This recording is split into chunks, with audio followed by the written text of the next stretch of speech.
হুমায়ুন কবির এবং মুর্শিদাবাদের সাধারণ জনগণের উদ্দেশ্যে একটা কথা বলছি যে আপনারা বাবরি মসজিদ বানাচ্ছেন ভালো কথা, কিন্তু বাবরি মসজিদ বানানোর কারণে গোটা ভারতবর্ষে এই বিষয়টা ভাইরাল হয়ে গেছে।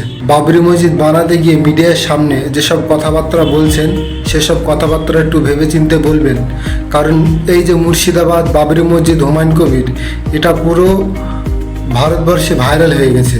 সেই কারণে আপনারা কোনো স্টেটমেন্ট দিলে সেই স্টেটমেন্টটা ভেবে চিন্তে দিবেন, কারণ আপনার দেওয়া স্টেটমেন্ট অন্যজনের ওপর ক্ষতি হতে পারে অন্যজনের।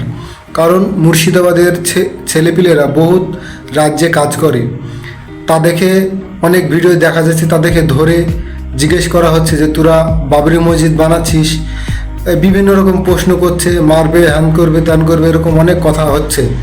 সেই জন্য বলছি যে আপনারা কথা বললে একটু ভেবে চিন্তে বলবেন। মুর্শিদাবাদের অনেক জায়গায় ছেলেদের এই নিয়ে হেনস্থা হতে হচ্ছে, ভবিষ্যতেও হতে হবে। এখন যা দেখছি মুর্শিদাবাদের নাম করতে গেলে ভেবে চিন্তে নাম করতে হচ্ছে। কেউ যদি জিজ্ঞেস করছে যে তোমার বাড়ি কোথায়, তাহলে আমাদেরকে একটু ভেবে চিন্তেই বলতে হচ্ছে যে আমাদের বাড়ি মুর্শিদাবাদে কি কোথায়, কারণ মুর্শিদাবাদের নাম ফেমাস হয়ে গেছে। মুর্শিদাবাদের নাম পুরো ফেমাস হয়ে গেছে।